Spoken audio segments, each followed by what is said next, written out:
Standard First, Subject Mathematics, Chapter 34, Introducing 100.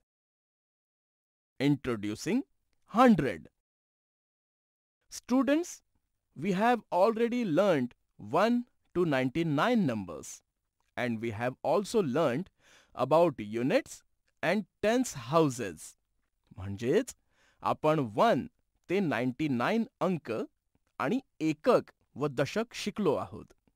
So, today we are going to learn about 100. आता आपण शतकाची ओळख करून घेणार आहोत. पहा, 99 प्लस 1 किती होतात आणि ते कसे लिहायचे? तर 99 plus 1 is equal to 100.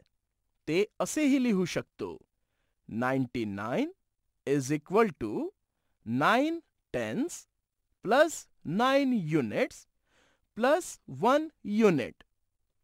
Students, आपल्याकडे 9 पेक्षा बिग नंबर नाहीयेत. 9 मध्ये 1 युनिट ॲड केल्यावर टोटल झाले 10.